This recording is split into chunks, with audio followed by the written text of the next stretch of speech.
So here's what we're going to be covering today. Oop, get myself organized. Why do we need to look after buyers and build the trust with them? Like, why do we need to do that at the moment, especially when the market is just, kind of crazy at the moment and there's so many buyers out there? We really want to look at some low stress ways to service buyers and the automation and technology that's available to you to make this easy. Because if you don't make it easy, it's going to kill you. And we want to work out how to create a buyer hit list with market reports and content. Because here's the amazing opportunity that we get from buyers that most real estate agents don't always see, is that your buyers are the people who turn up with the money to the transaction. So they're really important and they need to be loved. Now, I know that at the beginning, there's more of them than you need for an individual property, but every time you sell a property, you have the opportunity to delight two groups of people: your sellers who you represented and who were hired for to look after, and because you've given them an amazing selling experience, but the buyers who have just spent more money than they're ever going to spend in their whole lives, you've got the opportunity to also delight them. And in a purchase that is so big, that is so important, both emotionally and financially to them, you have the opportunity to turn that into an amazing experience. And then when the time comes to sell for them again, they immediately go to you. And we're going to look at the data that shows why that's the case. We're also going to look at how to identify new seller leads from buyers and past clients, because this amazing experience that you've given to someone when they have purchased a property through you, and also so when they've already purchased a property through you, how are you going to then make sure that that is a lead in the bank for the next time they either need you themselves personally, or the next time they hear from a friend or family at a barbecue, hey, we're thinking of selling or buying, where do we go? So look, buyers do complain of second-class service. If you have got any nasty reviews on Google, or reviews or testimonials that you're not particularly happy with, they're usually coming from buyers or your tenants. But here's why, and it breaks down into a couple of really easy to understand key reasons when you put yourself in the position of a buyer. There's a lack of transparency in the buying process. So you've got lots and lots of buyers looking at a particular property. They all need to wait for you. Once they've made an offer or they've asked for more information, they need to wait for you to get back to them. That turns you into a bottleneck, that and they don't know what's going on while they're waiting for you to get back to them. You've got a whole million other things that you're doing at the same time, so it's hard to get back to people in the time that they want to hear from you. So that whole thing makes the process really opaque. This reliance on only making phone calls to communicate with people makes the whole thing really opaque. So that failure to return calls or to respond to queries, because maybe the buyers thought they were being clever and lowballing, and so you've written them off, or not that. The biggest complaint that we see from buyers about real estate agents is that they're not responding to their queries or taking them seriously, or they didn't get back to them in a timely manner, and that puts them off. You've got to remember here that people are spending hundreds of thousands of dollars, in some instances millions of dollars, and they're expecting a great service experience. And all of these things, that lack of transparency, that lack of that inability, their perception that you haven't returned their call fast enough, or that they haven't heard from you, that builds a lack of trust. And that damages your ability to have a relationship with them in the future. So while you might not even remember that you didn't return their phone call sort of 3 years ago when they were looking at a property, when it comes time for that person to sell, you've probably already taken yourself off their list. So it is really important that we upgrade the level of service that we're offering buyers as part of our lead strategy, as to win more sales leads. Because here's how buyers and sellers, but especially buyers, are researching the market at the moment. And this is from the trust report that we did last quarter. 61% of all buyers and sellers would prefer to use the agent that they used last time. Now, if they moved in from a different area, they're obviously not going to sell with the agent that they sold with last time. But if they are staying locally, when it comes to sell, even if it's 7 or 10 or 12 years ago, they really would rather use the relationship that they had a good relationship with last time, that did a good job for them, than to go through that whole speed dating of finding an agent again. So 61% just really want a relationship with an agent exactly the same way that they've got a relationship with their lawyer, with their dentist. You know, they don't want to see you all the time, but they want to know that when they need you, you're there for them, and they want to already trust you.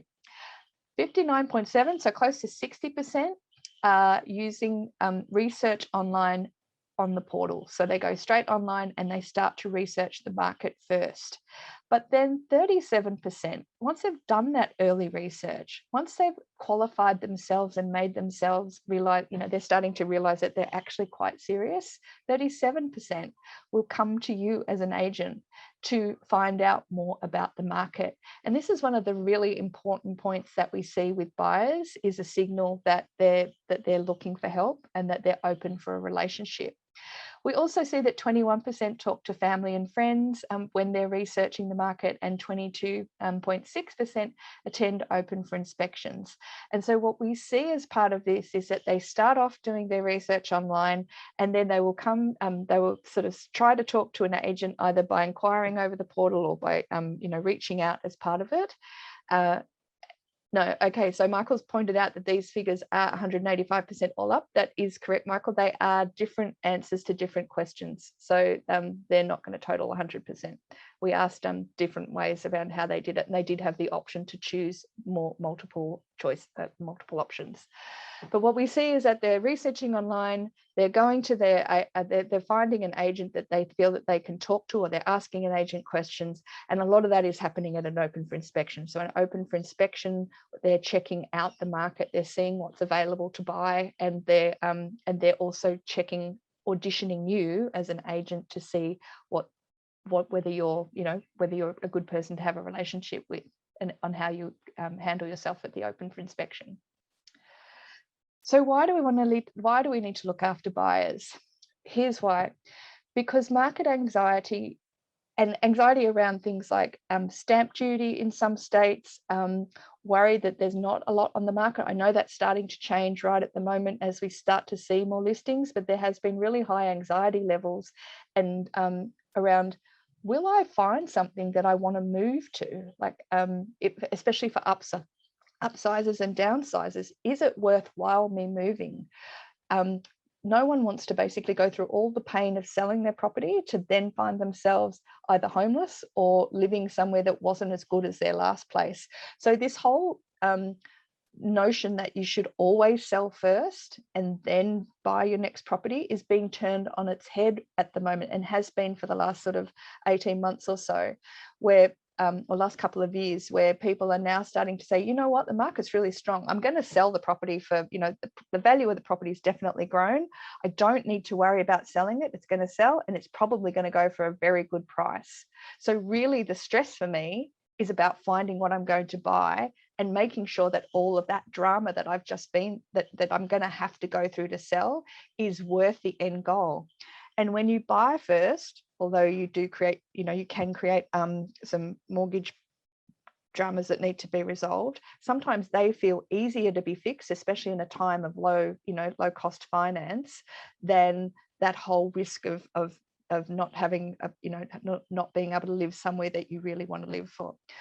And so buying a property first means that the whole selling journey becomes about, oh, we can't wait to move into our amazing new home, not, oh my God, we have to go through this whole period of homelessness and then try and find desperately something to buy. So there's a lot more anxiety in the market, and people's mindsets are changing.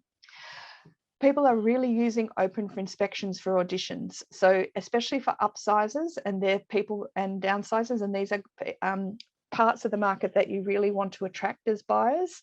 They are basically checking out the property around the corner that they've driven past for the last 7 years and thought, that's a pretty nice looking place. I wonder what it'd be like to live there. Wonder what the kitchen's like, or I wonder what it's like inside. They're popping in to see the open for inspection to see what that house is like. Is it worth them going through this whole sales journey? And what's the agent like selling it? And if they like the cut of your jib during that open for inspection, if they are in that mindset of buying before they sell, you're then in a very good chance to win that listing. Buyers are a great source of family and friends referrals too, because you've got to remember, everybody talks real estate is Australia and New Zealand's favourite spectator sport. It is the thing that unites the states. We love talking about it at barbecues, and we are always asking each other how much the house up the road sold for. And when it comes to referring, we saw in the statistics before, when they're researching the market, 21% will ask friends and family about their opinion. And we also know from the research that buyers and sellers both ask family and friends for referrals of agents that they've used that they really liked. So if they've had a good buying experience as well, they will refer you. So all of these, when they've had a good experience with you from the buying side, it means that your buyers can be your next sellers. These are basically leads in the bank to be drawn upon at a later time. So that's what the point is. And so let's review what's going on here. Now, I often present this is our sales funnel and our marketing funnel of what we're trying to achieve with our marketing in real estate. And we have these 3 stages of awareness, interest, and the transaction down the bottom. And basically, this is where buyers come in at. Like, if a buyer starts to inquire about a property, you're not having to spend all this money. You know, we spend all this money as agents trying to draw attention to ourselves and to say to people, hey, I'm a local real estate agent, you should use me. But when people are buying, basically they're coming in at this section right here, and they're entering mid-funnel because you've got what they want. And they want to engage with you. They're like, okay, I've got X 100,000 in my back pocket. We're thinking of selling, we're thinking of buying. If this property is right for us, we want to move fast. So if we can look after these guys that are coming into our sales and marketing funnel, mid-funnel, then we can turn them into raving fans. Or the flip side is they become serious detractors, and then they cause problems for us in our reviews. So this is why, this can really, looking after buyers is part of a strategy to both save you money, save you energy by looking after people who have already started to qualify themselves as in the market for a relationship with you. So to deliver great buyer service, though, you absolutely have to scale, because as real estate agents, our job, we are commissioned, legislated, that we have to look after our sellers. That is what we do. And so you cannot be running around trying to give the same kind of service to buyers that in the way that you are giving it to sellers, which is really hand-holding, lots of care, one-to-one service levels. That's perfect for sellers, but at a buyer side, we really need to scale. So we need to automate how we provide key information around what buyers want and what they need. And let's face it, most of them are kind of looking for the same stuff, most at similar periods. So this is an easy space for us to automate as agents. We want to really be able to deliver higher levels of service. And from delivering that service, the benefit to us is that we want to start to get the insights that tell us which are the buyers that are liars and which are the buyers that are serious, that we really need to love up better. Because look, not all buyers are the same, or potential buyers are the same. It's true. We really want to be able to identify the buyers that are most valuable to us, so that we can, have a hierarchy of service that we're offering. And we don't want to kill ourselves in the process. So the idea behind looking after buyers is not to give agents or to give all of you another job that you have to do in addition to the millions of other things that you're doing, but for us to create a process that makes it super easy to deliver better service to more people, so that you look like a champion, even though you haven't actually had to do much work, a whole lot of extra work on a daily basis for it, but certainly so that a whole lot of work's being done on your behalf at a really high level, and it's making you look amazing in the market. So let's look at how to do that. So first of all, we need to get to know our buyers, and we need some insights into what motivates our buyers and builds trust. And Michael, just going to warn you, these are going to add up to more than 100%. So we do have different types of buyers. Now, these are 4 really basic types, but even just having basic tags or categories for our buyers can help us focus our mind on what we need to do for each of them, because not all buyers are the same. Now, we have our first home buyers, we've got our upsizers, we've got our downsizers, and we've got our investors. And with the exception of first home buyers, upsizers, downsizers, and investors can all be sellers, although you're most likely going to want to be really loving up upsizers and downsizers, because they are also likely to be selling. All buyers have lots of questions, but those questions are usually really, really similar. In fact, they probably fit under a couple of different categories. So this is, here's my kind of take on the top 8 questions that most of them are going to ask you. How much is this property really going to sell for? Well, no one really knows, do they, in the current market, but that's one of the questions they've got.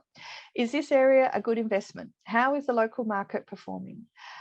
Do you have any other properties like this for sale? Because I kind of like this one, but it's not quite right in the number of bedrooms, or, you know, I don't want a pool, or I do want a pool.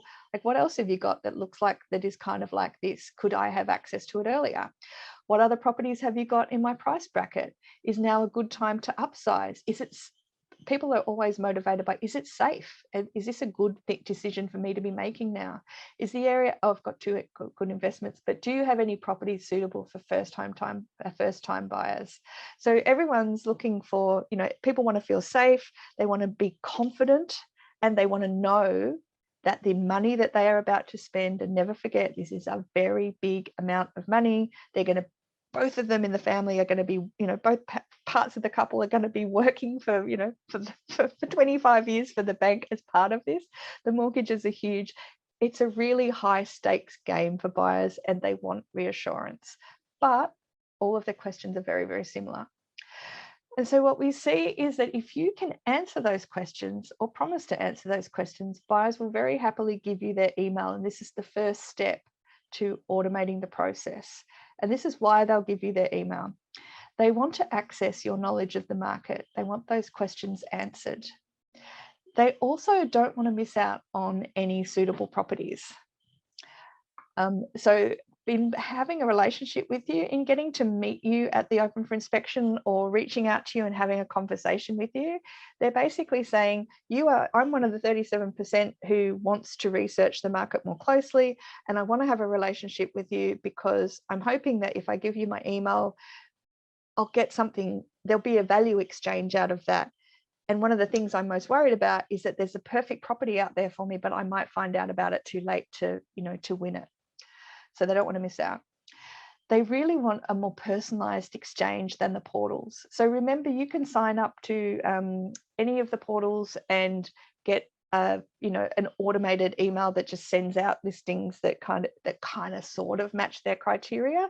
They don't want that. They actually want to know that they've got someone in their corner who's kind of got their back, and they want that exchange to be a bit more personalized. So either the information customized to where they're at, or providing them just the things that they've said that they're looking for.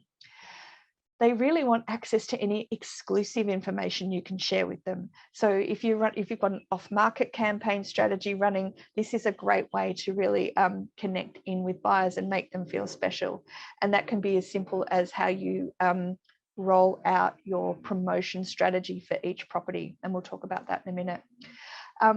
And they want to know that if I give you my email, I'm letting you into my inbox. And so I want to get better service. And because you know me now, like I've introduced myself to you, I've told you what I'm looking for, you've got some information on me. So I actually want better service than I would just get from the portals, or that I would get, you know, to just any Joe Blogs walking through the door. So I've given you my email, and this is the first step in automation. And when we spoke when we interviewed we did our survey of 185 buyers and sellers, what we saw that they wanted as part of the emails that they were receiving from agents that they weren't always necessarily getting, but these were absolutes that they definitely wanted, and was going to lead to better open rates on the email campaigns and better engagement with their emails. They want in that email that you send them to not have to go anywhere else except reading that email or clicking on links in that email. They don't want to have to then go and do something else in order to make that email useful, if that makes sense. So as part of that, they want to be able to see at a glance when the inspection times are on for the property, or when the auction times are. They don't want to have to sort of click into 7 different links to find out when the auction is on. They want to be able to know as soon as they glance at the email what's happening. Really, really important. Buyers want price guides. Now, understanding in a rampant market that those price guides are going to be, are probably going to, the prices are going to go higher, but they want information on properties for sale that tells them how much they should, be expecting to spend or be expecting to start to spend. Now, I know in Queensland, you guys have some issues around that legislatively, so obviously you can't, but this was national research. They really want sold it's one of the most annoying things that agents do that I encourage you to really stop, is to send emails out to potential buyers or sellers and to say, I sold a property. I'm not going to tell you how much I sold it for, but I sold it. It's like the entire real estate purchasing and selling community basically looks at those emails and rolls their eyes and goes, no shit, Sherlock. Of course you sold it. That's what you're hired to do. You're a real estate agent.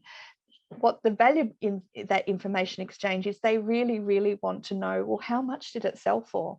And it's important that we tell people this, especially buyers in the current market, because that helps rationalize what the price guides are that you're sending out to them. And it helps them understand if they are in the game or not, or whether they need to, whether their expectations of what they're going to get for their money are out of whack. So sharing sold prices on properties that you have sold is a great way to make potential sellers think, oh my God, if that's what they got for that, I wonder what our place is worth.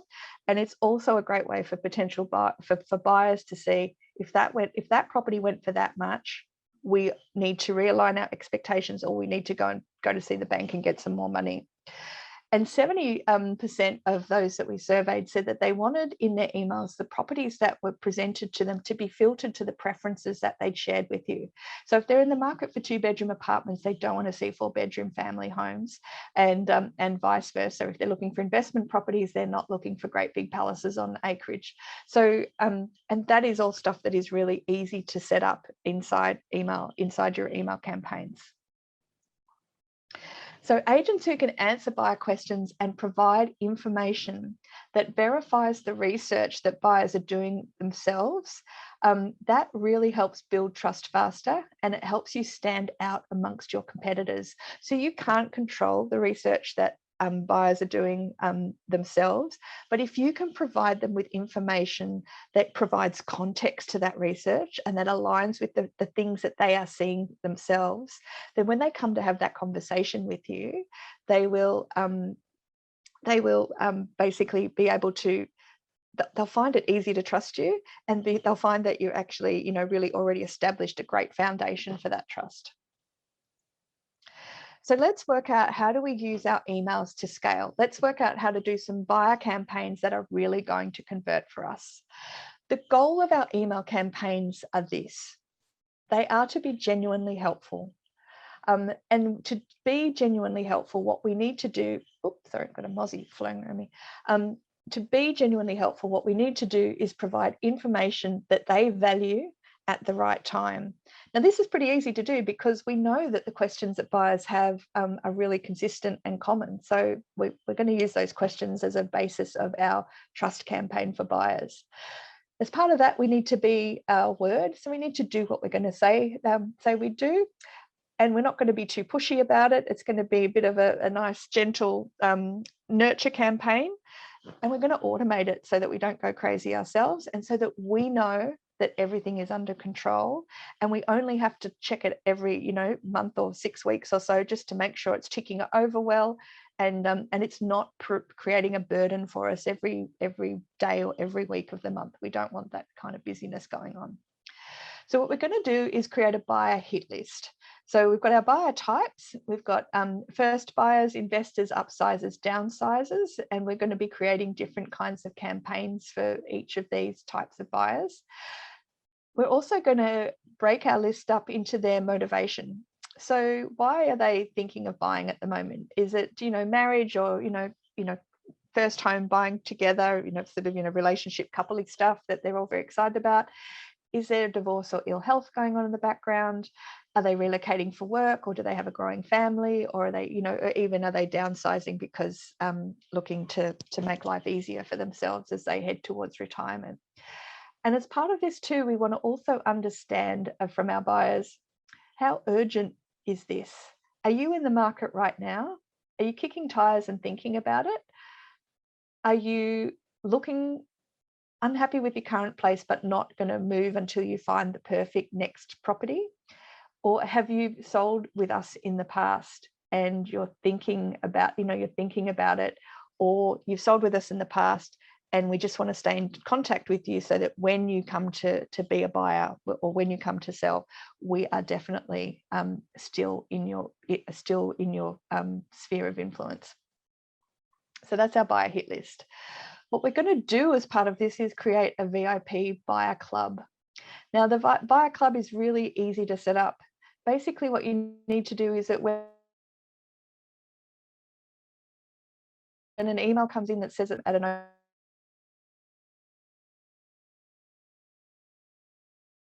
open for inspection, we're really excited to be helping. It's an exciting time for you. We're buying a property. We are looking forward to helping you with your journey.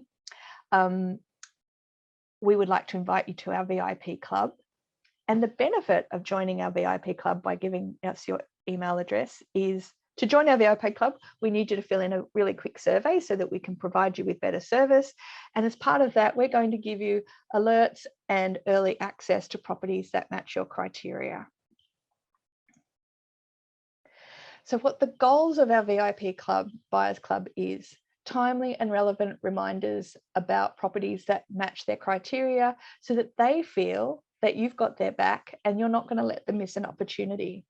Those emails that you're sending out make them feel privileged and included. So they're not, because one of the issues with buyers is that while sellers have someone to guide and coach them through the sales process, which is you, buyers are out there on their own. They have to do all the research themselves. They have to do all the negotiation themselves. They're desperately scrounging for advice. But by including them in this VIP email club, buyer club, you're going to be basically bringing them a bit closer to home. You're going to send them helpful emails that assist them to navigate their specific property journey. So first time buyer articles for first home buyers, downsizer articles for people who have identified as downsizers, articles on how to make a great investment, with an investment property if they've said that they're investors, and a plethora of content around upsizing, around what you need to do to upsize, how you need to get your home ready. And all of these emails are going to be designed to reduce their stress, to give them confidence in what they're about to do, and to take some of the fear out of what they're going to do. So we're going to create an in-market email sequence. So we've basically sent them a welcome email, invited them to our VIP club, and asked them to participate in the survey so that we've captured their preferences. And all of this is done really simply through Activepipe. And then once that's done, we're going to create an email sequence that runs a little bit like this.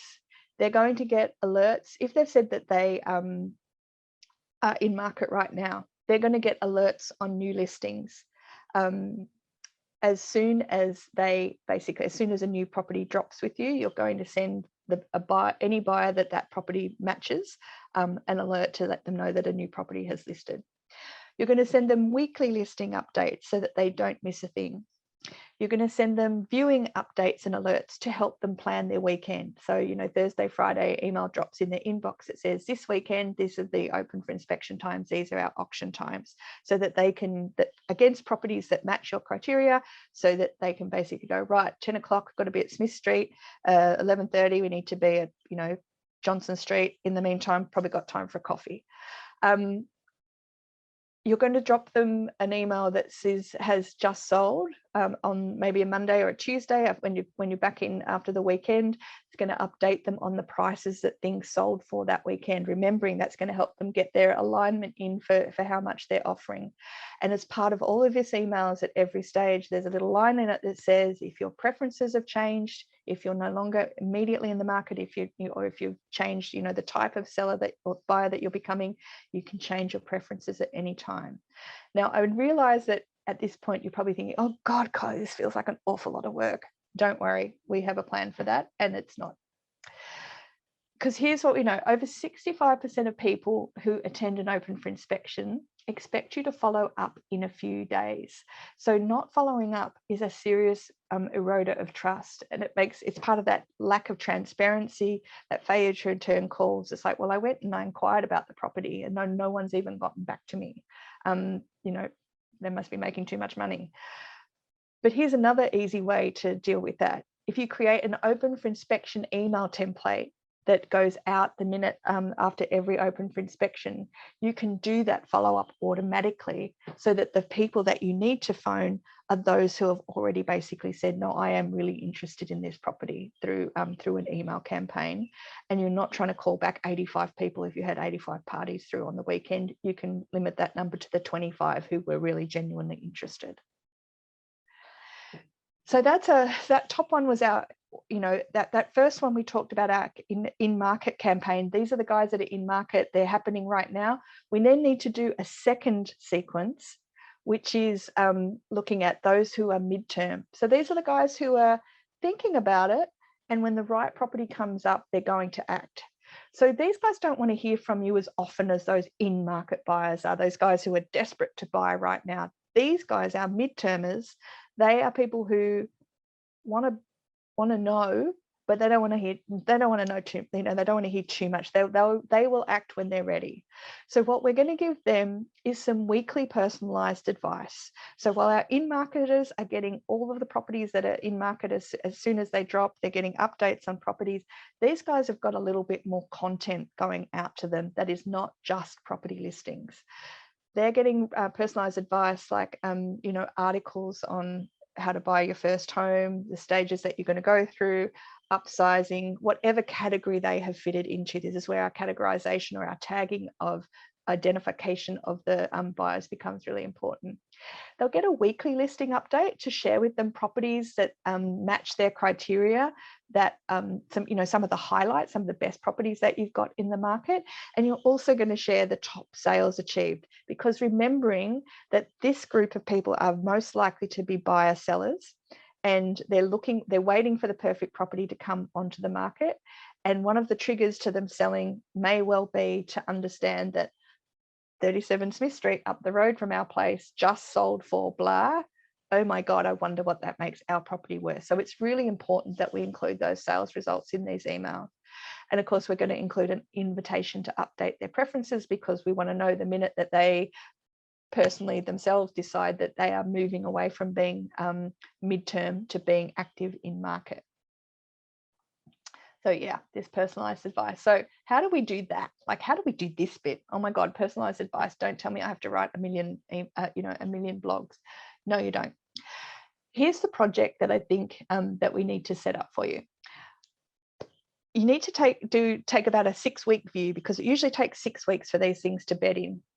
You want a 6-week campaign for each buyer type. So 6-week campaign for first home buyers, 6-week campaign for investors, 6-week campaign for upsizers, and a 6-week campaign for downsizers. And don't freak out. It's not going to be too hard. You want to identify 6 articles for each buyer type. So these articles have already been pre-written. They are inside the Activepipe universe, and we'll share some details on how to get access to them at the end of the webinar. But what you really just need to do is spend an hour or so reading through some of the different articles and identifying week 1, they should receive this one. Week 2, I like this one. The next one, week 3, you decide that order based on the journey flow that you want your customers to go through. And then you build your templates in advance, and the automation will take care of making sure that they're populated with the right properties. And our team, our success team, can help you build these email templates. So one day's work, you take 1 day's work to build the 4 different campaigns and 6 emails, 6 emails for each campaign. It'll build you up about 6 months worth of new email signups. Because remembering, if people are coming new into your CRM and you're signing up new people, they're not going to know that this campaign's been running for a while. So you can sort of get about 6 months work out of just sitting down for half a day and building these template projects out. It's really worth the investment. And then at the end, we've got our long-term relationship email campaigns. And these are targeted at our window shoppers, residents, and past clients. They are monthly newsletters that feature market insights and opportunity to understand how the market's performing.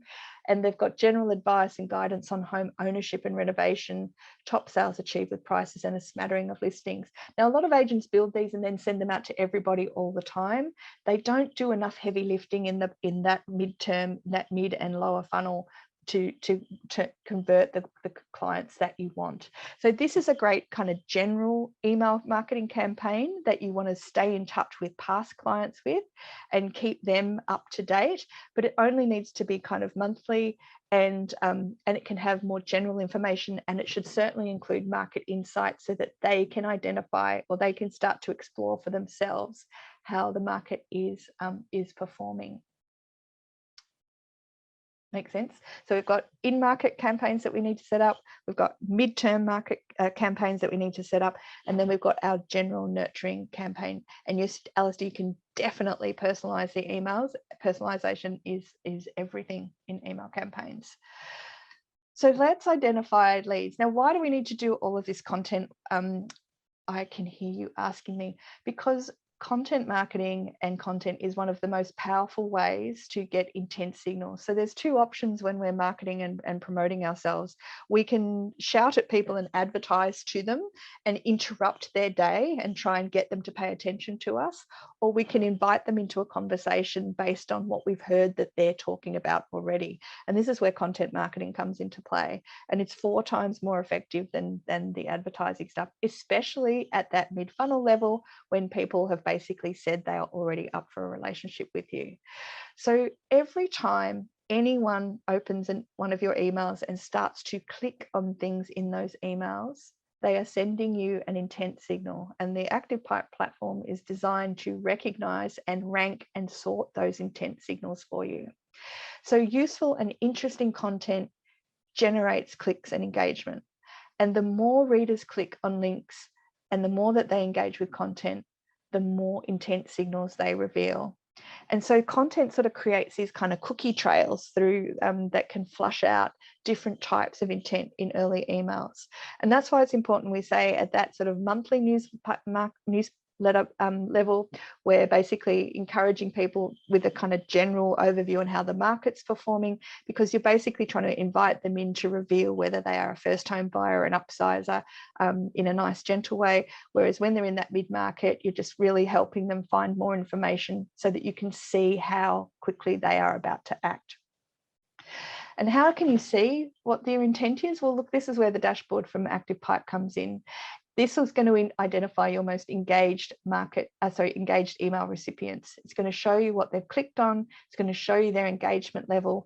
And this is designed specifically to help you prioritize your phone calls and follow-ups with your most engaged buyers and to identify buyer sellers really quickly. So you don't have to, all you have to do is set up your templates and make sure that they represent your brand and your style of being a real estate agent. And then your dashboard is going to do the work for you to help you identify who to call in what order, so that your one-to-one service can be stress-free as well. So look, let's bring it all together because we're wrapping up for time. Here are the benefits of getting it right. If you look after buyers, you're going to stand out from your competition, because so many of us, sadly, in real estate do ignore buyers, even though they have hundreds of thousands of dollars to spend, and even though it's their most important purchase of their lives in most times. You're going to identify buyer sellers faster. And this is really important because these are your immediate leads that are out in the market right now. Every time you give a buyer an amazing experience, even if they don't buy from you, but when you give them a good experience, especially about when they do buy from you, you're basically putting sellers in the bank for next time. And maybe that lead specifically won't pay back for a couple of years, or 8 or 9 years, but remember, they have friends and family, and if they've had a great experience and they weren't expecting that great experience because they were expecting what they're told happens about real estate, they will tell their friends and family, and you will see benefits from that in the short to medium term as well. And you'll see your reviews improve, which also then starts to build your digital proof. So I really want you to set yourself up for success. This is what that looks like. Every time you get an email address coming into your CRM or into your business, welcome them. Say thank you for sharing your email address with us. We are looking forward to helping you find the perfect home and being your real estate agents for life. You're going to create email templates based on the different buyer types and action status. So where are they in the, what type of buyer are they? Where are they in the funnel? You only need to devote a day or so's work to that, and then it is done. And then all you need to do is tweak it every kind of couple of months just to make sure it's working the way you want. You'll know if it's not working because your dashboard will start to reveal that it's not as powerful as it used to be. So don't worry about that, but do invest that time. We're going to identify the information and content that guides the journey. So talk to your Activepipe rep about seeing the real estate content and the market insights tools that we've got that are part of grow and nurture campaigns, because they are really powerful and they make setting up these templates super duper easy. We're going to automate the campaigns to deliver long-term. So again, only have to do it once, but then it's doing the heavy lifting for you so that you can focus with confidence on the sales, on the calls that you need to make, knowing that you're calling the right people and you're not doing so much cold calling, you're doing more warm calling. And at all times, we're going to encourage our buyers to change their preferences at any time, because if they don't want to hear from us anymore because they have just bought the property of their dreams, that's fine. They can, they can unsubscribe until they're ready to come back into the market. But if they, or they can just go back onto like a monthly email so that they can feel confident that the purchased property that they bought is perfect for them. And certainly we want to know if they're moving from sort of somewhere midterm to immediate term. We want to know that so that we can, again, offer them better service, help them share more information with them about properties on the market so that they can get their property bought and their old property sold. So how does Activepipe help with this? Well, every one of you has a success manager for each office. If you're not sure who that is, or you'd like to connect up with them and can't remember their name, email success@activepipe.com. Our support team is also on call, and we do regular account reviews, and we've got lots more research to deep dive on setting up campaigns with some past webinars, and I've included all of our resources here. And I know that the team would like to hear from them. So that's it for me. So thanks so much for your time. Love to hear your feedback, but I'm going to say see you later.